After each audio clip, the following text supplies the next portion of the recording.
Welcome to the DigiTavern. On today's podcast, we discuss video game movies. Do they help with immersing ourselves in the worlds we play? Are they any good? Do I and Fredo share the same favorite ones? Let's find out. Let's roll the intro.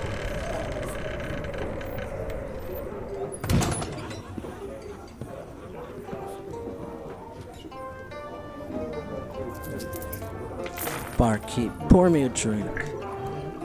Hey Bar, spin that shit.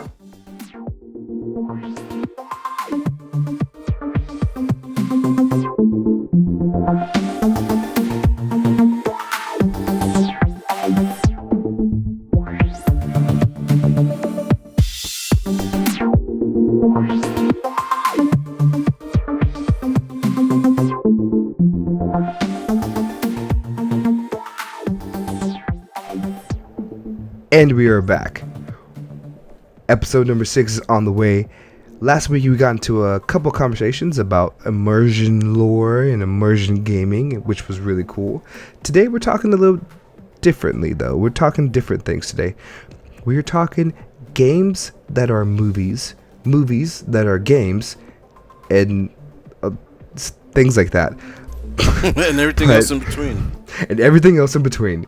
With that being said, Fredo, let's catch up with each other real fast. What's going on? I'm not much. Been working. Taking a bite out of a peach. Oof, that was a definite bite of the... You know what? Speaking of peaches and hearing random noises on your side of the audio, were you cracking walnuts last week? Oh, no.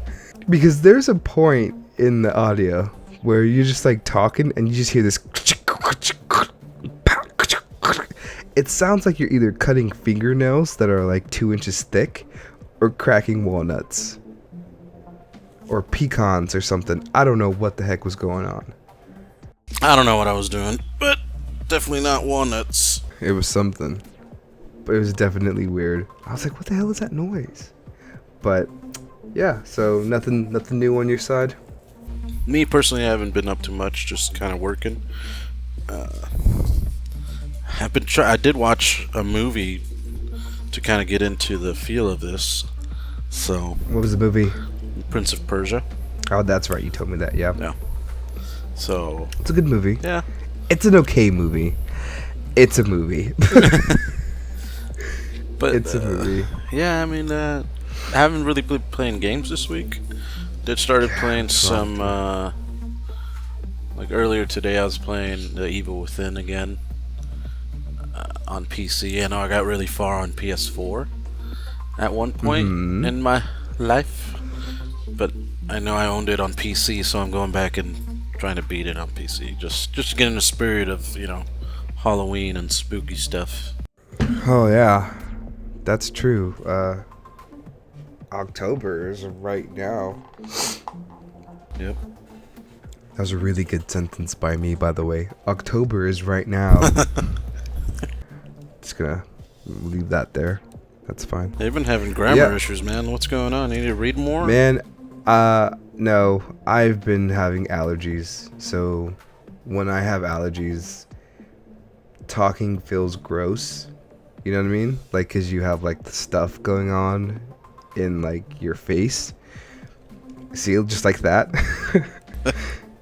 So it's just, words are hard, and just because talking is hard when you have a lot of allergies right now, like I do right now. So it's just been a pain in the butt.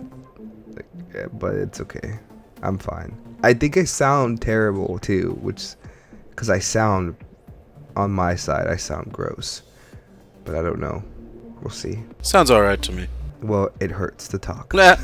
Alright, let's make this a short podcast then. No, never. So, but that's us. We're kind of catching up a little bit about what we've been doing. I will say though, I am full on back with World of Warcraft, which is great. Is it though? Yes. Okay. Yes, it is. It's great.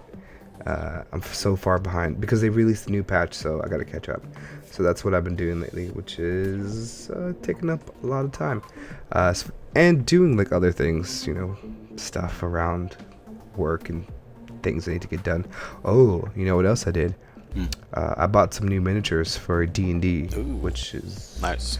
That we need coming for the next session. So I did that this week as well, and I'm glad to have that stuff. So that's cool. But with that being said, let's go ahead and dive right into our podcast segment. Video game movies. Do they help with immersion? So let's get into this topic real fast here. If you have to decide on having one, let's say 2 games, what 2 games would you say are the best games that you can think of right now, at least, that help with the immersion of the world, of the game world? Like a video game?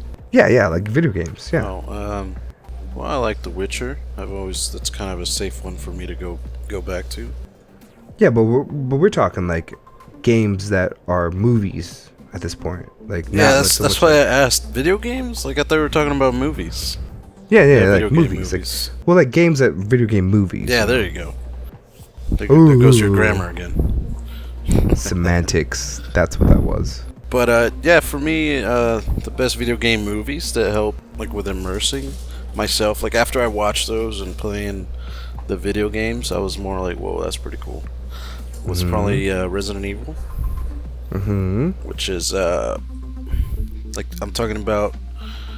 I know there's so many, and it kind of gets ridiculous, but so does the games at one point. Like Resident Evil 6 was just freaking out there, so it kind of goes like they kind of followed each other. But that's not the point. When I first started playing that game, there's limitations. So I think for me, what helped was like watching the movies, because it helped me understand like these creatures are scary, because when you kind of look at them in low polys, you're just like, they're just whatever. But then when you kind of see them like in real life, it kind of freaks you out. I get that. Resident Evil is one of those.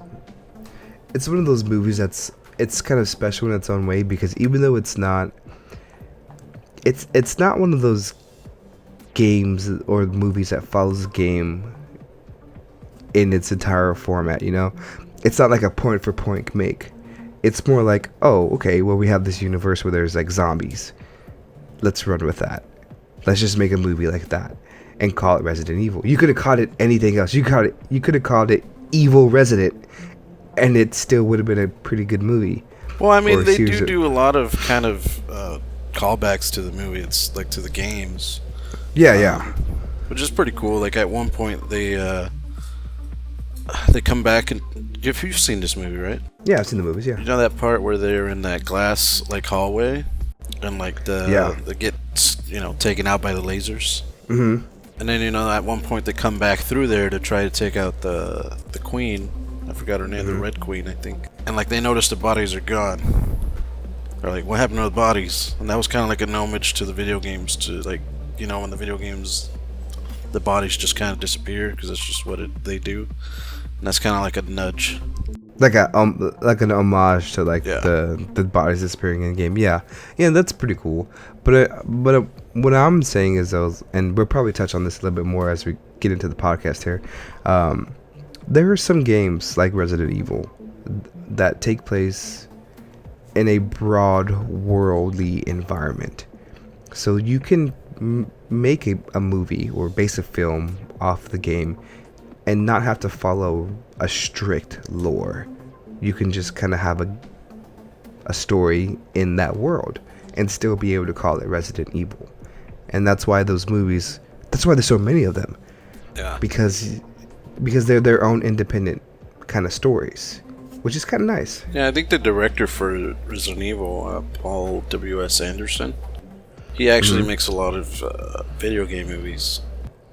Yeah, he's done Mortal Kombat, Dead or Alive, and he's gonna do like Monster Hunter one, which is really interesting. I haven't seen anything about that, but I want to say that I maybe have seen something about that, but I'm not entirely sure.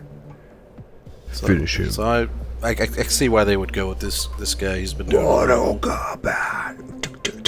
Ooh, man, when Mortal Kombat came out when I was a kid, yo, that was fire. Yeah, I think I don't know. I don't remember which one was the first one I saw. It was either Resident Evil or Mortal Kombat. Like the first Definitely Mortal video Kombat game for me. movie. It probably was. Because I remember being like super excited for Resident Evil, but I was just like, whoa, Mortal Kombat movie. Yeah, and Mila Jovovich, she's fine. Fire. All right, so Resident Evil is one of your movies. What about another movie? Silent Hill. That one really, That's a creepy movie, man. yeah, dude, that one really like set the tone for the game. I don't know how to explain it. Like for me, the part with the nurses, Yeah, and like they, just Yeah, the that way was they weird, made dude. them move and stuff. and yeah. whenever They I captured that yeah, and whenever I like perfectly. run into them in a game, I'm like, oh man, You remember yeah, I gotta stay away from these. They also did the Paragon really well. Pyramid Head. Pyramid Head, yeah. Yo, that dude like just Say Paragon skinned Head. someone. Just God, yeah, like he just like rips his body right off of him, just like fillets his body out. and they just Man. chunks him. I was like, what? Yeah. That thing is powerful. And see, that's the thing about that movie. Whereas Resident Evil it's like a world that they made a movie in. But Silent Hill was kind of like the game on film.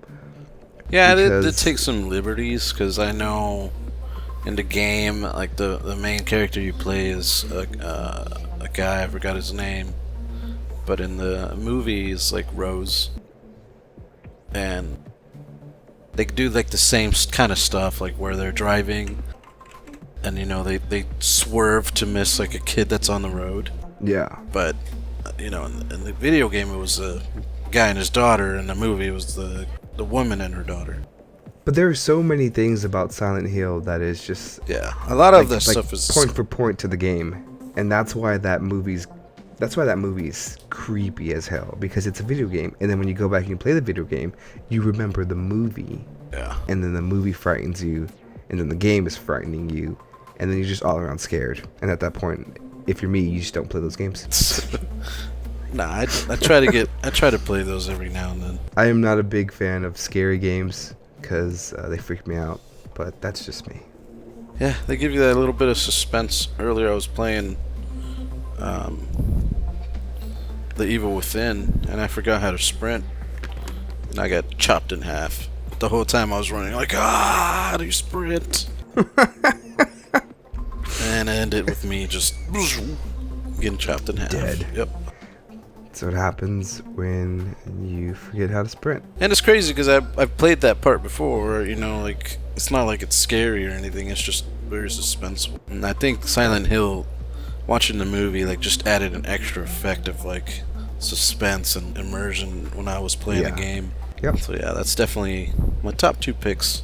I mean, there's others that do other different things, but as far as, like, immersion, for me, helping me get into the world in there and kind of helping me make the game a little bit more believable. That's definitely the top two for me. Yeah, that makes sense. What about you? So for me, we've talked about this in the past before, where it's like I'm a big Assassin's Creed fan, or was. I haven't really decided yet. I'm still kind of like, I'm still working on that in my own mind. But for the longest time, I was like, if they ever made a movie, I'm not going to watch it. I'm just not going to do it. And then they came out with like, oh, we're making a movie. And I was like, nah, I'm not going to watch it. That movie's going to be stupid. The whole game franchise has just gone downhill. I remember one time I was just like home, and I think I was sick. So I called out from work. I watched it. And I was like, oh shit, this is not bad. I was like, this is pretty good. The thing is, like, I like this game because, like, it goes back, for me, this is like my Resident Evil, because Assassin's Creed takes place in a broad world. So it takes place in our actual world with our actual history, and it basically takes a person like a Desmond Miles and is able to say, okay, we're going to use this guy, going to go back in time with his DNA, his lineage, and find pieces of Eden. And that's pretty much the plot of the game. It's the same thing for the movie. Like, they find this guy, they use his bloodline to go back in time, and they stick with the story of Pieces of Eden, which is something that I really enjoyed. Like, I thought that was awesome because they're staying true to the early concept of the film or the game, and they just brought it to life. Now, of course, they take liberties with, like, the Animus. They did a whole, like in the game, you just kind of laid down, right? But in this one, you're, like, floating in midair, kind of doing all this kind of crazy stuff. Yeah, that was the weird thing about it, but the thing is, like, you have to make... In movies, there's always adaptations to how something can be put onto film to make it seem more realistic, which is why we're talking about this stuff. And I mean, I would have believed him if the dude just laid down and put some glasses on.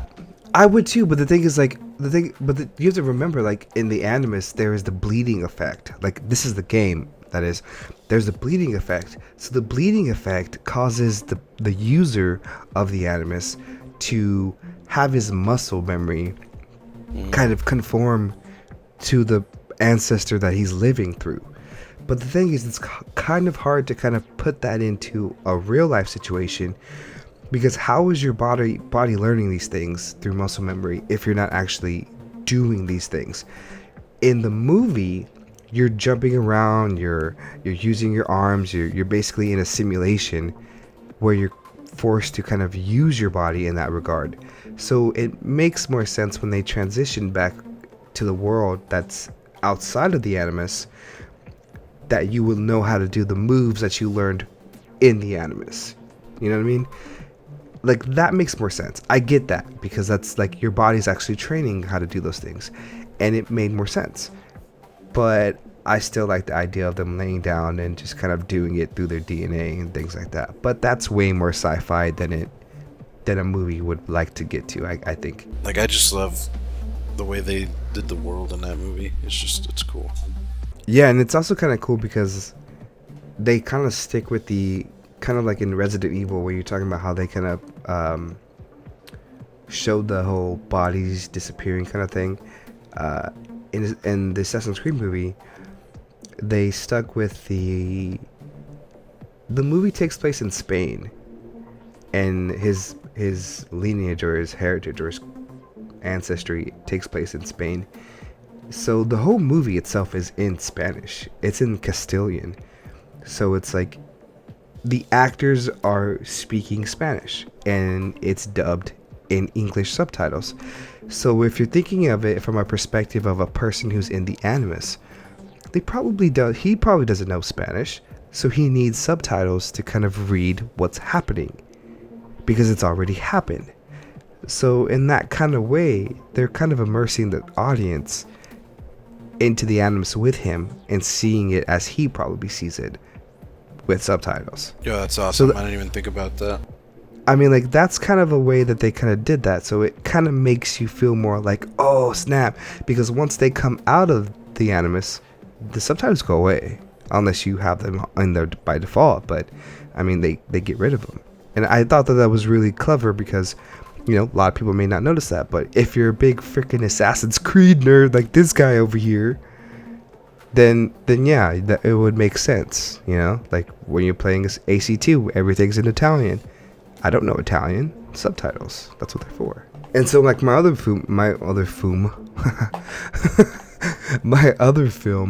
is Warcraft. And Warcraft was one of those movies that I really was looking forward to, honestly. When they said that they were coming out with it, I was like, I'm going to see that. I don't care. I know most video game movies are garbage, but I'm going to watch that. And that is kind of, again, it's kind of like my Silent Hill, because I got to see a lot of the stuff in game brought to life. Stuff that you've imagined for so long. And even though, like, I've seen them before with high res and stuff like that, nothing will ever compare to when I first saw Stormwind City on a big screen, on an IMAX theater, 4K screen, whatever. That was the most beautiful thing I've ever seen, just because it was everything that I've been doing for so long in in WoW come to life. That was a really cool moment, and seeing Dune Moreau or Dune Morgo, or just to see the Dwarven Hold in the snowy mountains. Oh, dude, that was awesome. That was like the best thing ever. Yeah, it was some so really cool. nice visuals in that movie. Yeah, it was just a great cinematic movie, and that's why when any time someone talks about Warcraft, I'm like, you know what? Visually, it was stunning. To see orcs be a thing, to be real, in comparison to like humans, to see the Outlands, to see Gul'dan, to see Gramash, to see Medivh, to see all of them kind of depicted in the way that they were. That was pretty dope. Like, I really appreciate that, and it made me see this game that was for so long in low res, because WoW has been in low res for the longest time, come to like high def, which was awesome, and I really appreciated that. But those two definitely are my top movies that were games once upon a time. So you discussed World of Warcraft as being your second movie that helps you with immersion. How about we jump into what movie do you think had the best like setting? Like maybe like the best world, or just personally to you that seemed kind of cool. I think I'd probably have to stick with the Warcraft thing, just because it was a world that I knew, or it's a world that I know, but to see it brought to life was kind of like an amazing thing to have, and it just was nice to see everything created. And I think they had a lot of involvement with a lot of the creators, but the director of Warcraft, Duncan Jones, was able to like reshape so much of the world that we have known to film, and to fit it into a film-based presentation.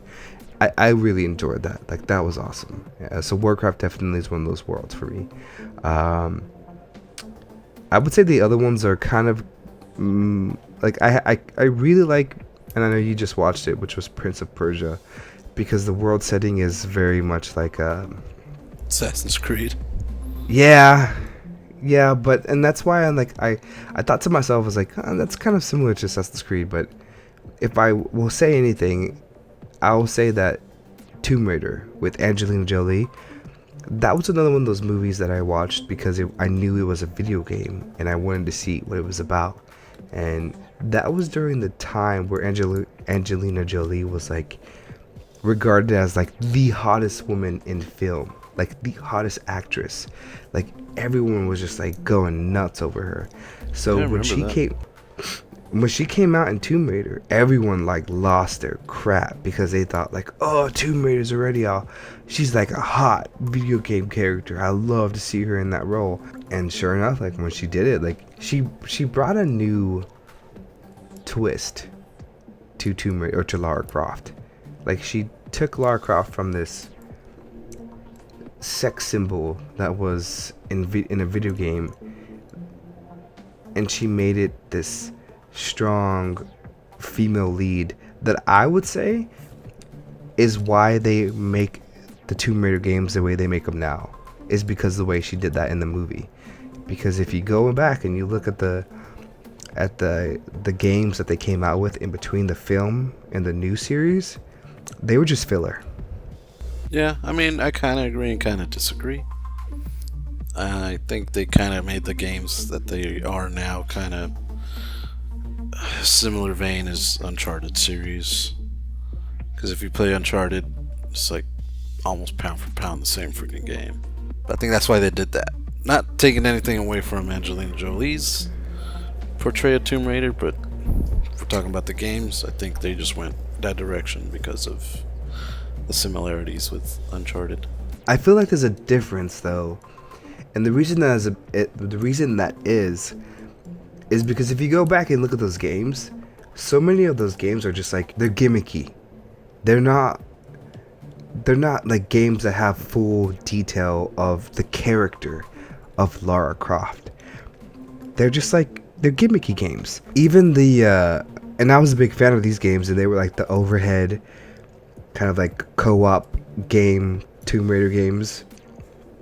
Like, I like those games. They were visually pleasing because there was like lighting effects and it was like a puzzle game. I like that, but it wasn't like okay, we're learning some great lore about Lara Croft here. Like, it wasn't like that at all. Like, they changed the dynamic of the game after the films, because before it was an actual adventuring game, but then they came out with like Tomb Raider, and Tomb Raider was way different. It was like, now we're learning about Lara Croft. We're learning about her father. We're learning about her past, her present, and that's kind of something that was touched on in the movie, because you hear you see it in the film, and you're just like, what's her dad got to do with anything? Well, finally, like 11 years later, we're finding out that her dad was kind of the same thing that she was, but only maybe slightly worse, maybe slightly better. He got into some trouble, and things happen, and that's why I like that stuff. But I get what you're saying. Uncharted is like one of those games, like adventuring Indiana Jones. I get that, but I think Tomb Raider was a little different because they wanted to present Lara Croft in a new light, and I will say my opinion of it is because Angelina Jolie's role in the film. Yeah, that's a good point. For me, the games that had kind of like the best world, Detective Pikachu. I don't know if you saw that one. The Pokemon. Lame. Nah, I did not see that movie. You didn't see that movie? Nah. Yeah, they make Rhyme City look really cool. Like, I don't even know how to describe it. Like the way that the Pokemon interact with the people, and the way they do all that. Like, it's, I don't know. It was great. And that parts were like, though. What? Here's a question though. Is Detective Pikachu, because I've never seen the movie, I don't even know what it's about. Is it based off of like red or blue, or is it just like all of them combined, or is it just the world of Pokemon combined into a film? Basically, it's just the world of Pokemon. There is a game called Pokemon Detective, or Pikachu Detective Pikachu. So there's actually a game out there like that, and that's kind of what the movie's based off of. Is that one of those games that never made it to America? No, you can buy it on DS, and Pikachu talks in that one too. Weird. That's so weird to me. It was kind of like a spin-off game. Kind of like they had a lot of spin-offs, like Pokemon Snapchat, or Chat, not Snapchat. Snapchat. Pokemon Snap. Pokemon IG. Coliseum. They had all sorts of like spin-offs. That was just one of them. But the way that they did the city and showed like the most true to life that you could see the Pokemon, it kind of, I don't know, it really helped me see the world that they live in and set, and how they interact with each other, and how powerful those things actually are. Like when you see little attacks like in a cartoon or in the games, it's like, it's like whatever. But when you see them, like do the actual moves with like somewhat realistic physics and all that, like it's bizarre, it's crazy. I don't know, I think I just left the whole Pokemon thing a long time ago, and I didn't stick with it like some people have. Yeah, like I mean I haven't played the games in a long time, but then like the new anime that came out was really great. Wasn't that just a remake of the old one? No, it wasn't. It's just another story. It's one of those things that's never gonna end, dude. It's always gonna keep going. Yeah, and Ash never ages. Nope. That's what's important. I will say though, like, I do like the ideas, because I've read plenty of times about like the Pokemon like theories and whatnot. I really do enjoy that stuff, because it takes, I'm not gonna say they take like a little bit and then they go run a mile with it, but they kind of do, the theories at least. But I like how they do that, because there's so many things that are in the world of Pokemon that get left out, like the war like the war between the people. I don't remember who it was or what city or who was fighting who or whom was fighting whom, whatever. But I like the idea that there was a war that bonded Pokemon and humans together, and that's why there are trainers, and that's why there are people who do those things, because they can make these bonds. So another one that did it for me as far as setting a world stage was Final Fantasy Advent Children. Final Fantasy VII Advent Children. Because it took like 2 years. It took place 2 years after the events that happened in Final Fantasy VII. I don't know if you've played that game or not. Did you ever beat that game? I did not play that game. Okay. So at the end, kind of spoiler for everyone listening, but sorry, it's been a long time. Oh, so it's okay for you to spoil games. Because you spoil games you're currently playing. Well, I guess I won't say it then. Oh my god, just say it. So right before Sephiroth, gets defeated, his last spoilers. his last move was he did a meteor, like a really large meteor, like summoning attack, and he just destroyed freaking Midgar City, which was where you started off in, which is just like a big bustling city.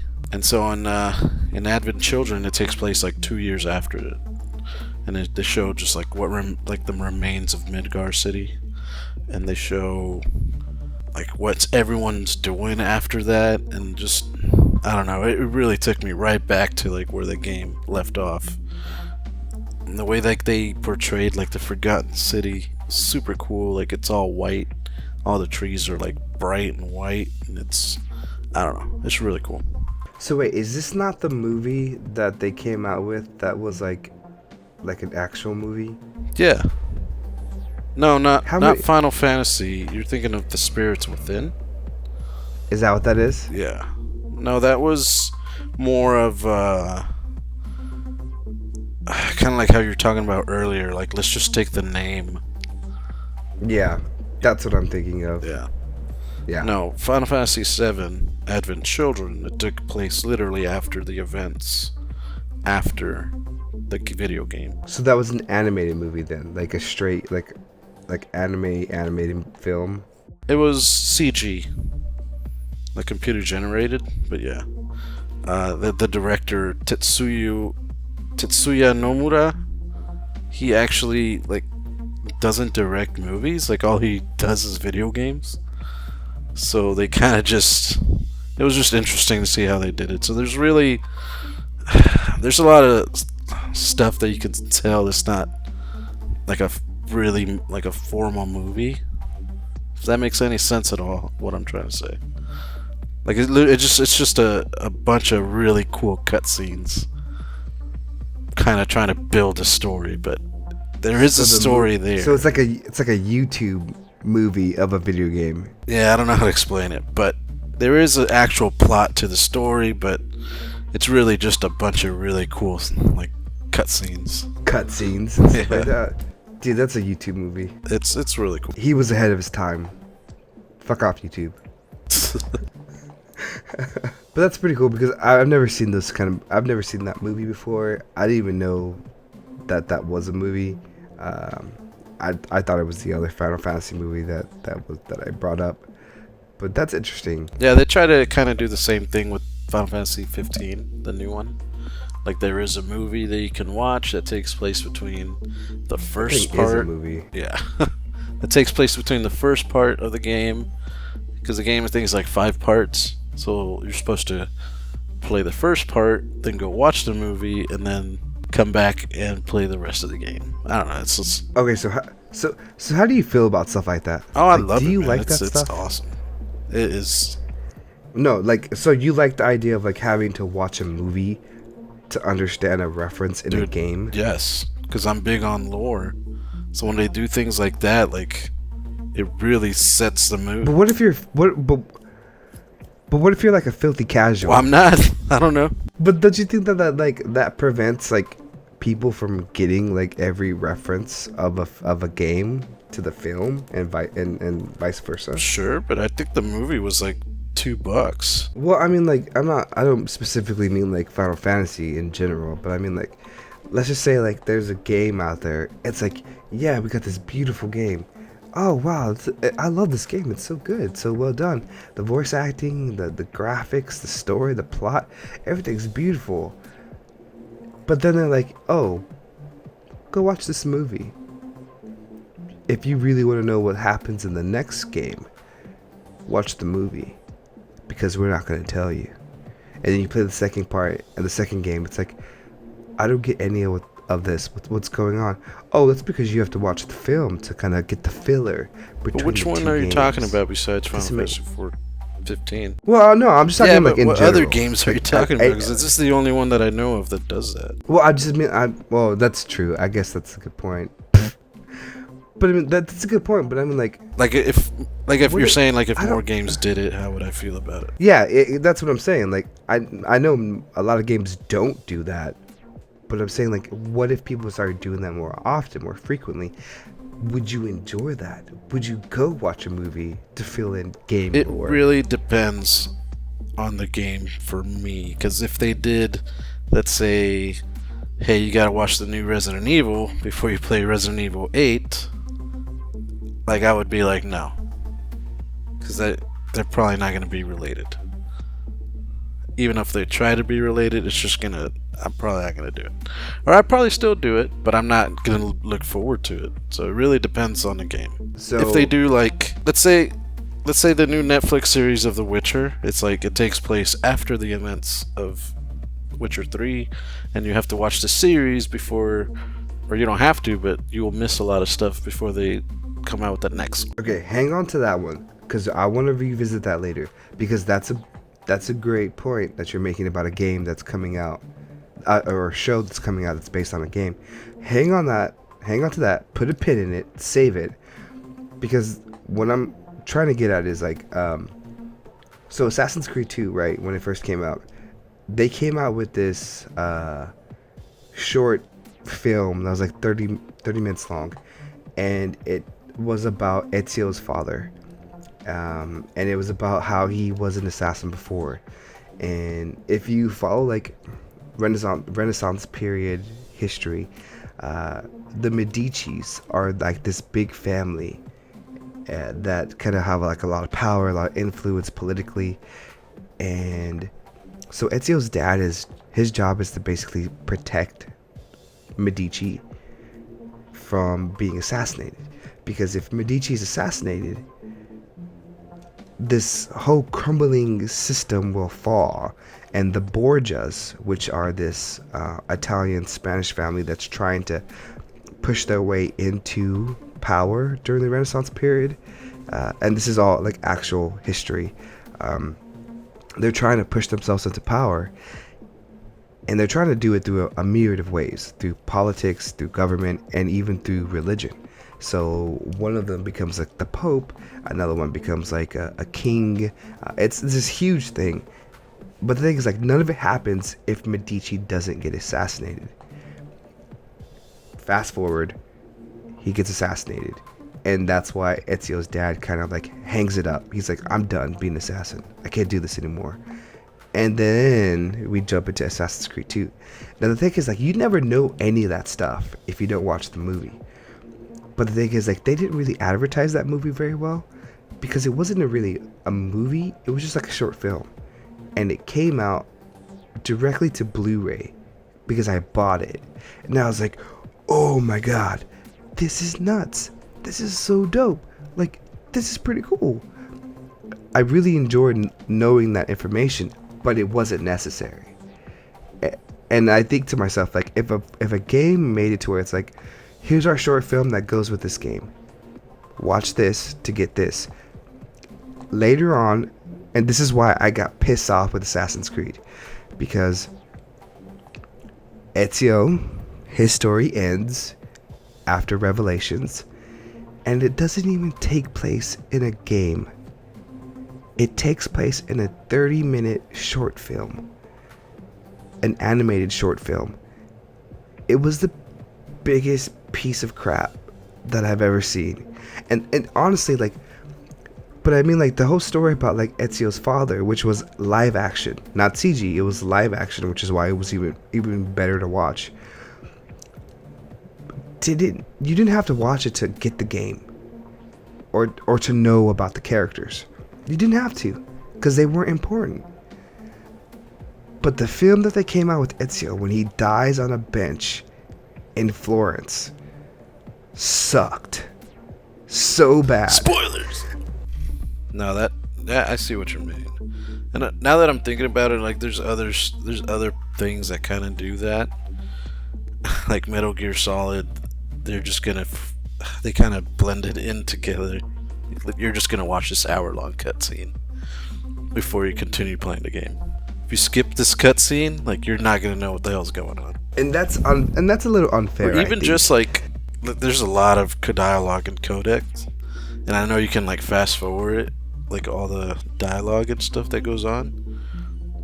But the other day, like I listened to a 15-minute, like, you know, codec in-game frick conversation. So like I know if someone just went in there and skipped it, like they would miss so much. And so there's things that do that. There's another game I'm playing called .hack GU Last Record or something like that.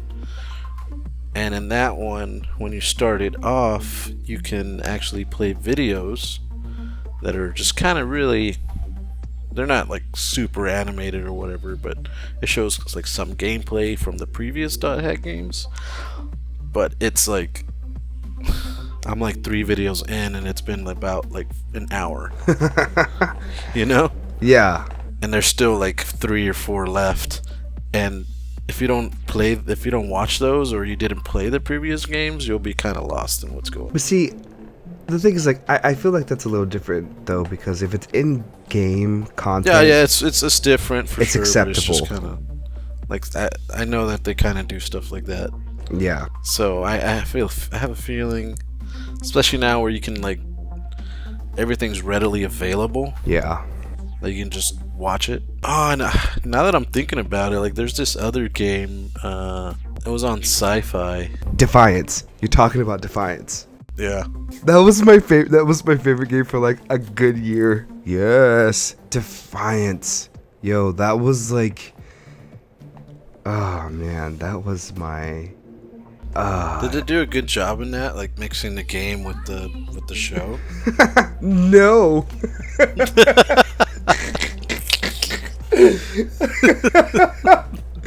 Not at all. Oh, but you know what? The thing is, Defiance was a really good TV show. I thought that was the whole concept of that. That was the thing that's why the game was so. It was like one of those one-hit wonders, because it was like Borderlands meets an MMO. Like an actual MMO, because the game itself wasn't MMO, and it was on console, which was the craziest thing. But yeah, their whole thing was like, watch the show and play the game. Your actions in game affects the way we kind of produce the show, which is not possible, because like they have to film the show ahead of time. Like that's not possible. But the thing is, it's like, and here's the thing, like the show itself took place in like a post-apocalyptic St. Louis, and so it's in like the middle of the United States. The game Defiance took place in San Francisco, and It's not even the same city. no, they weren't in the same city at all. But the only time that there was crossover between the show and the movie, or the show and the game, there was this episode or a couple episodes where there's this I forget the races and the names of them all at this point, so long ago now, but there was this character who kind of pulls into like the show into St. Louis, and he's on his way to San Francisco, and he stops on the show, does a couple of missions, is there for like 2 episodes, and then leaves. And then the next thing you know, he shows up in the game with a simple patch, and he's like, I've got all these missions for you. I just came from St. Louis, and they had a different name for the city back then in the show. He's like, yeah, I just came from over there. Here's this new mission, and it basically started this whole like quest chain for like a mini boss attack, some raids, some public events, things like that. Like that was the only time the two were ever connected, and it was cool. Like, don't get me wrong, like I enjoyed it because I was like, yo, it's that guy from that episode that I watched last week. Like that's cool. But the thing is, like, nothing we did affected the show at all. You think that's possible nowadays? No. You don't think so? No, because like, think about a TV show or because this is a TV show. Think about a TV show. They have to film in advance. They have to get the funds and the means and the place, the equipment, the location, the actors. None of those people are going to be like available all the time. You can't I think what they could do, not as far as what you do in the game affects the TV show, but what happens in the show affects the game. I think that could be done. That can be done, and I think that's what they were trying to do with Defiance, the MMO. But the problem was, the show started to kind of tail off after season 3, and it wasn't as popular. And the other big thing was that the game itself, the end game content was practically non-existent. And I think it's because they were trying to figure out how they could mix the show and the game together to kind of sync up with themselves, because there was a great amount of like public events. Like public events are constantly happening, and those were cool. You would fight like these massive worms or these giant mutants. Like that was awesome. But you would do that over and over and over again and just be farming gear at that point, and that got kind of old. Yeah, they had a good idea. They just didn't realize how much work it had to be done. Definitely. Sounds like. I mean, it was a great idea. Like it really was, because I remember playing Defiance when I first started getting into like doing like wanting to do YouTube videos and stuff like that, because I was really into like Defiance. I don't know why I was so into this game, but I really, really was. I mean, there were better games out there to be played. I just could not play Defiance. Those are good times. Well, how about we jump into what game do you think had the best like video game movie? So as far as best stories in a video game movie, what movie comes to mind when we're talking about that kind of topic? I think we talked about this before, and I think we both agree that Tron Legacy was one of the ones that had like an actual story in the movie that made sense.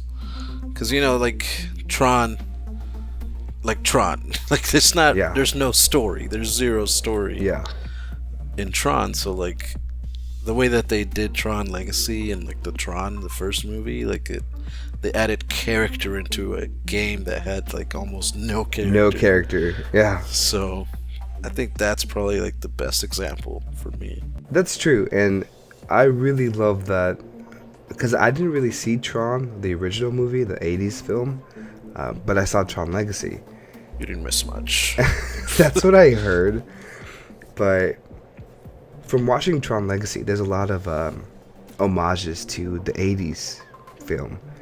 And that's the thing, is like, not only are they building their movie world off the game, but they're like referencing each other.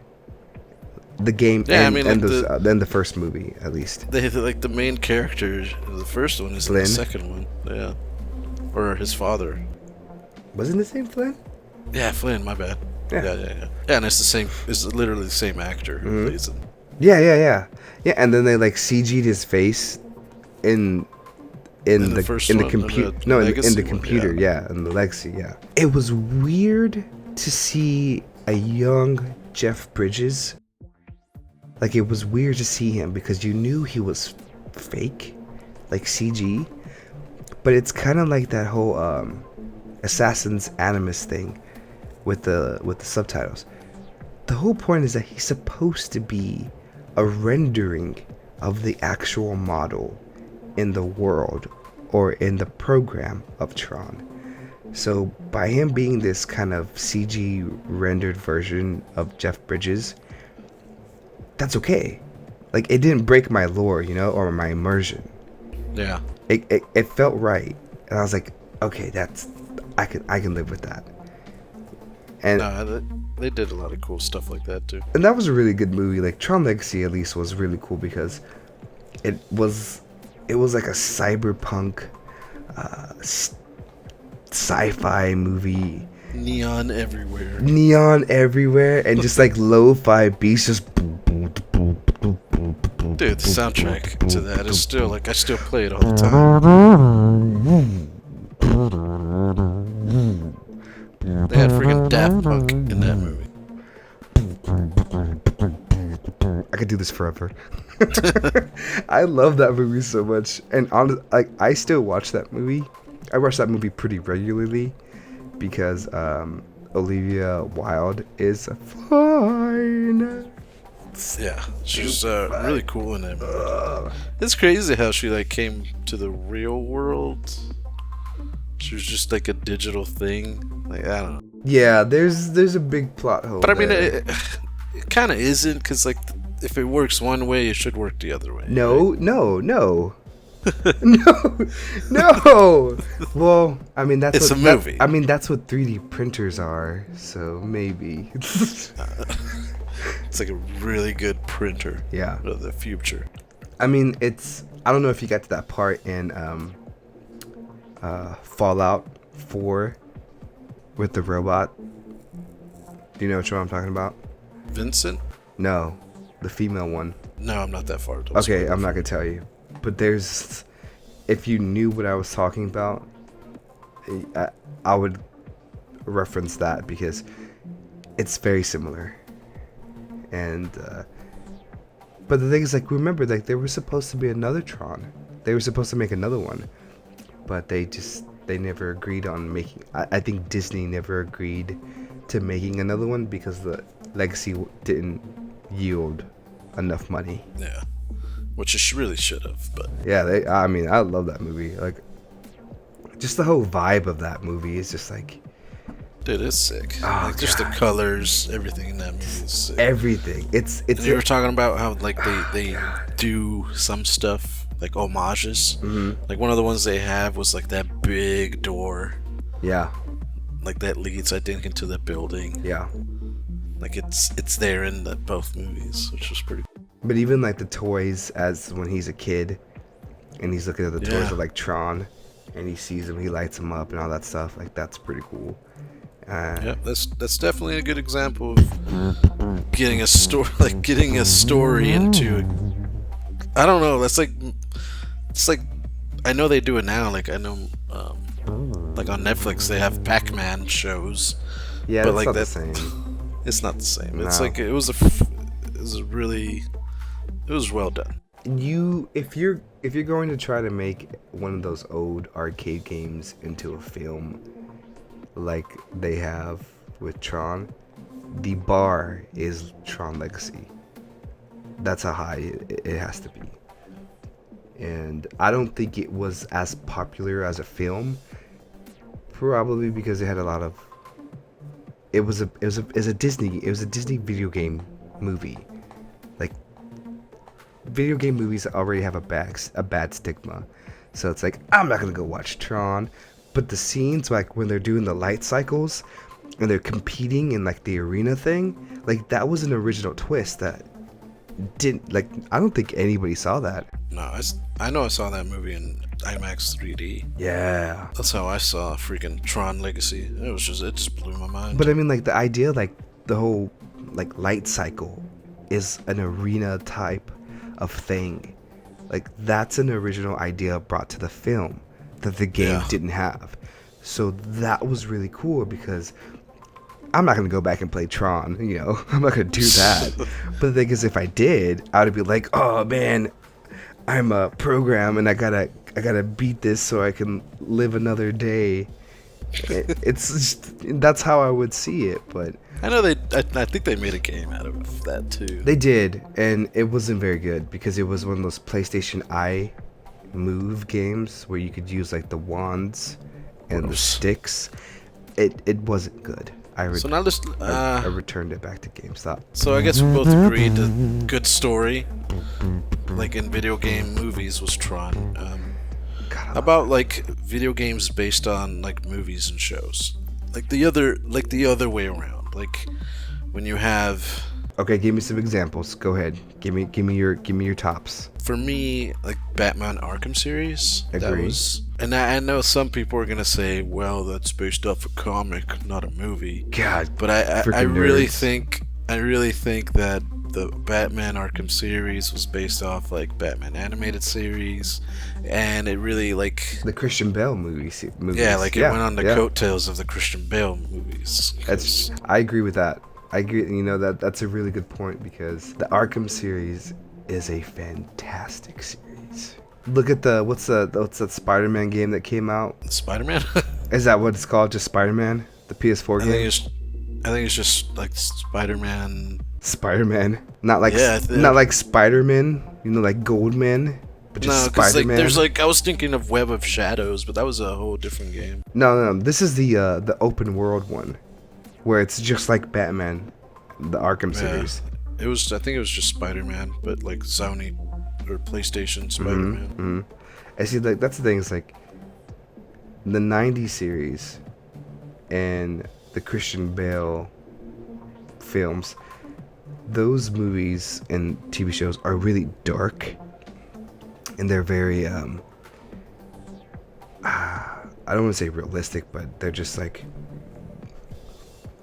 they're edgy. You know what I mean? Yeah. And so like the Batman Arkham series are also the same way, from Arkham Asylum to Arkham City, and I'm missing one.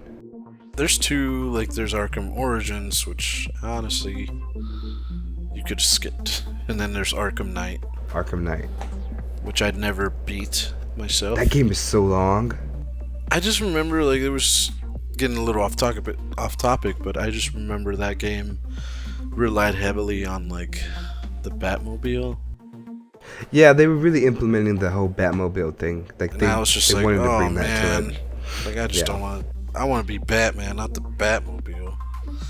That's kind of why I never really played that game. Well, I think you're doing yourself a disservice because I am, because I need to, I own it now. Like, I should probably go back and beat it. you should definitely go back and play that game because a lot of the Batmobile things are implemented because the city is so freaking huge. The scale is so massive now. So it's useful, like the Batmobile is useful to move from district to district. But as far as like just being Batman, you still have that option. Yeah, and there was also like a big old deal when that came out too that kind of stopped me from playing it. Like they even took it off of PC stores. I remember that. Wasn't So- it, we talked about that when it happened. Was it So, something like, I never bugs or owned it. something? Yeah, it was just poorly optimized on PC. Yeah. And I never really owned it. I think I tried renting it like in Redbox when those were a thing. Still the Like thing. I tried renting it to play on my PS4, but I stopped playing it after I returned it. So, quick, since we're a little off topic here, let's stay on the whole topic of the Batman Arkham Knight, though. When did you get to the point where you met Joker? Oh yeah, I beat Arkham City in like Arkham Asylum. No, I beat both Arkham of Knight. those. In Arkham Knight, no, I only played like 3 hours. Okay, well, But you see the Joker and the other ones. right, but the thing is he's dead. Oh, that's right. He dies. And the In thing Arkham is, City. yeah, and so like in Arkham Knight, there's a sequence of when Bruce Wayne and like Batman, he thinks he's going crazy, and the whole view of the game starts to change a little bit. And I remember one time I was like on the top of his build. I think I was on like Wayne Tower, and I was just looking out into like the stormy night, lightning flashing, helicopters everywhere, lights everywhere, and I see this figure probably about 20 blocks away from where I'm at, and it looks like a silhouette of a skinny, lanky person. And I'm like, what the hell is that? I was like, oh, that's interesting. And I was like, I'm gonna go fly towards that. So I start making my way towards that building, just grappling, gliding, doing whatever I need to do to get there. And I get up to the building and it's gone. I was like, huh. I was like, I guess that was nothing. Like, that had to be nothing. I was like, probably nothing. And then I started looking around again, and I see the same silhouette just off the way. I go over there to it, and I get there finally. And I remember I accidentally fell. Like, and this is all open range. Like, none of this is story. There's nothing going on. I'm not doing any mission. I'm literally just exploring the world. Being the Batman. I'm being Batman. And I'm climbing up this building because I ended up falling, or I stopped to fight or something. I don't remember.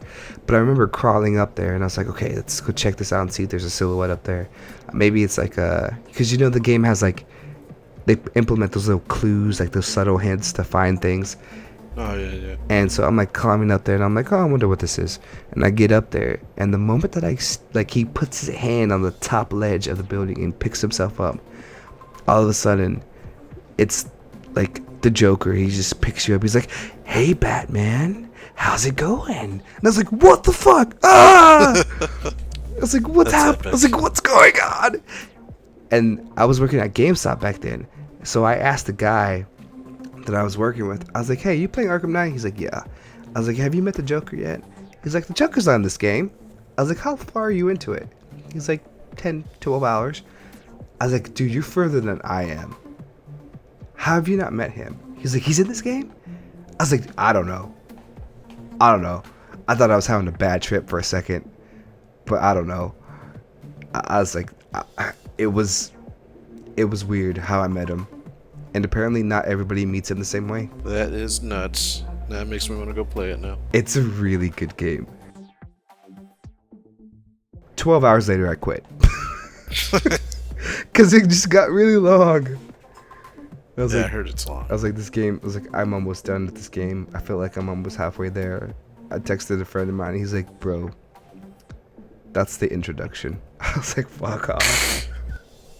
It's like, this sucks. I don't have this kind of time.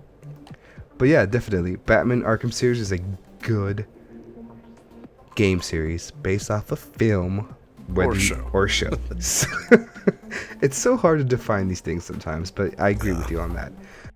One of my other favorite ones, I don't know if you played the Lord of the Rings, the Two Towers, or Lord of the Rings. Hell yeah, boy!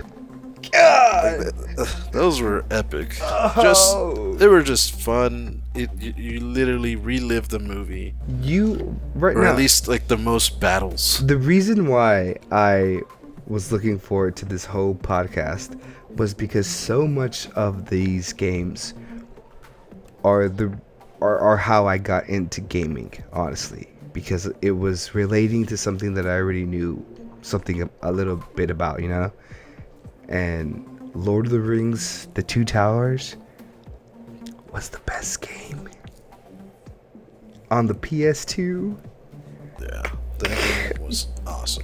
God, the scene, the battle scene after the Helm's Deep walls, where you have to hold off the orcs or the Urukai from getting to the door, and you're shooting them left and right, was the hardest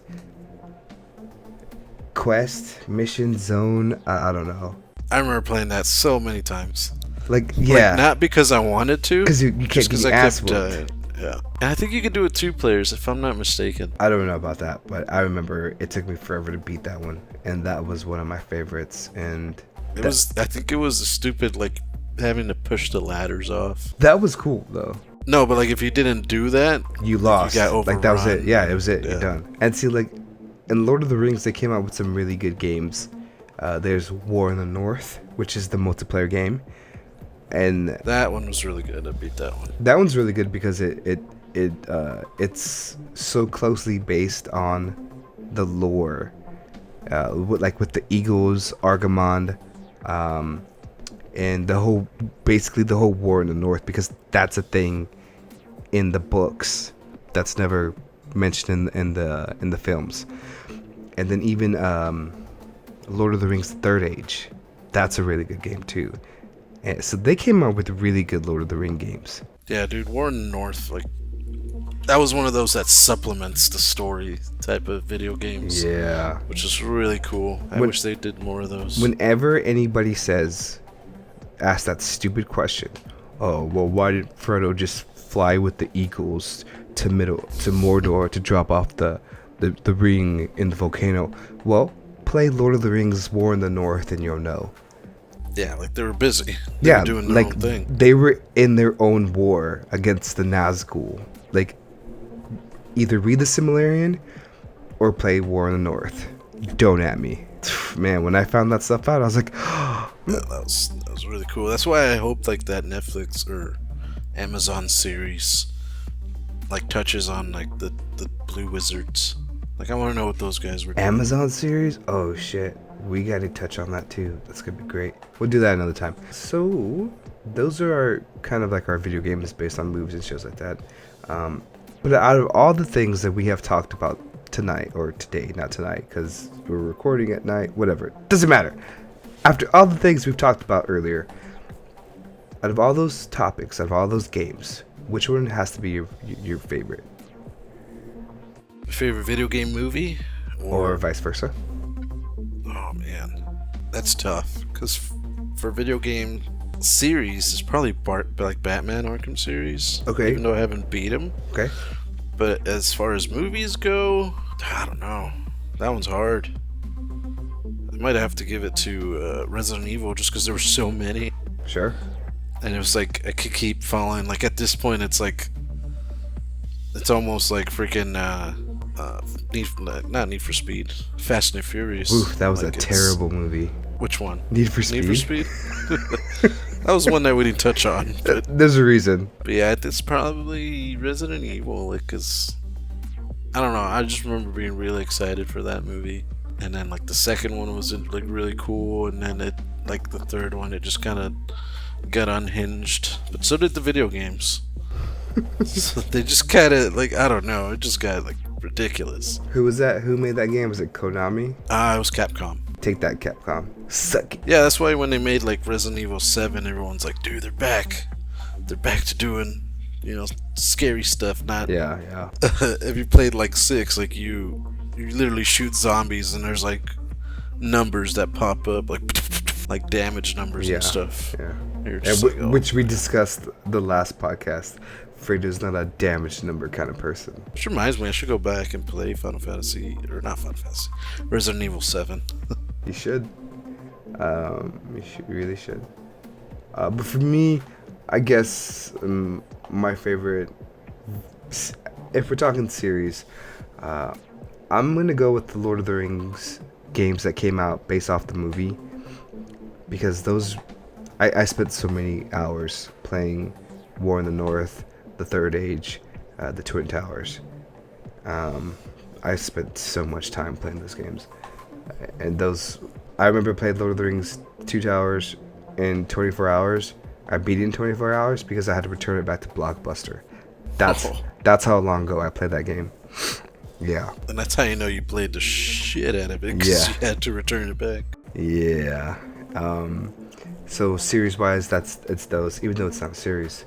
But if I had to pick one game or movie that's based off a game, oh man, oh, I would say Warcraft, but I'm not. I don't like how Warcraft, it didn't really stick with the lore, so that kind of threw me off. But I would probably go with Assassin's Creed, because it was a nice way of seeing the game brought to life. Like, that was cool. I would like to see more of that, because I think it's totally doable without breaking too much of the game lore. You know what I mean? Yeah. Plus Michael Fassbender. Like, come on. Yeah, Fassbender. That guy's awesome. Oh, well, I guess he's an actor. I have no idea. The guy who played the guy in Assassin's Creed. Now, I will say, if they ever do what they have been talking about doing for years, which is making an Uncharted game starring either Nathan Fillion or Not happening. or what's the other guy's name? Who plays Nathan Drake's voice? Oh shoot, what's his name? Do I gotta break your heart here? Because they already picked who it's gonna be. Who's it gonna? Don't tell me. Who's? Oh, no, what? Tell me. I think they already picked. I'm Who did they pretty pick? sure at this point it's confirmed. Tom Holland. That's as disappointing as letting Jared Leto play Joker. What? That guy's alright, man. No, That guy's got range. no, his Joker sucked. No, I was talking about Tom Holland. Oh no, I'm talking about Jared Leto being a shitty Joker. Dude, you know what? I was watching Suicide Squad. And you turned it off immediately. No, I just realized I've never seen the extended edition. And it made it worse. And it made it so much better, man. It really did. Like, I was like, dude, what the hell's going on? This actually makes sense. Like, it's... And then they show more of the Joker, and he's actually pretty good. He's Nah. one of my favorite. Personally, he's one of my favorite because I like Jared Leto. Oh, garbage. You just lost so much respect for me right now. Yeah, whatever. It's just a character. No. There are 3 way better Jokers. And I'm gonna tell you right now. Jack Nicholson, number 1. Heath Ledger, number 2. And Mark Hamill. And that's it. Well, for me, it's Mark Hamill, Heath Ledger. If you say Jared Leto, I'm And throwing up. I'm gonna throw up. I'm throwing up. Throwing up right now. God, I hate you so much right now. Ugh. All right, Fredo.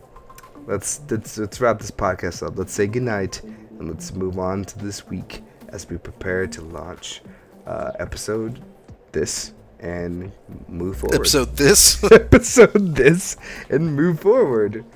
So I'm glad we are getting there, man. Almost got 2 months under our belt, and that's really great. I think that's a good thing. Catch us on social media. I'm at Databots. Jwany is at J114. Yeah, I'm not gonna have anything else besides Twitter. So Yeah, and definitely help us grow that social media. It's a pain in the butt, and I'm not very good at it. So if you want to take over the social media account for me or us, get at me in the DMs, and I'll let you do it. But other than that, keep listening to our podcasts. I have composed them all to a small playlist on SoundCloud, so if you're looking for that, go for it. Check it out, and stay tuned when we get ready to drop more podcasts going in the future. We're still working on lore books. Hopefully we'll have that up, and with the coming of weeks here in October, we're looking forward to that. And subscribe on whatever platform you're listening to us on, and find us in the Instagrams and the Twitters. Definitely need those follows. And website, check the website out. yeah, there's gonna be some upgrades coming soon. So check them out. That'd be great. Other than that, everyone, thank you so much for listening. This has been Jwany. This has been Jwany. This is Jwany. That's Fredo. This has been an episode of the DigiTavern. And hand boning. Until next time, we'll see you then, or you hear us. Goodbye. Bye.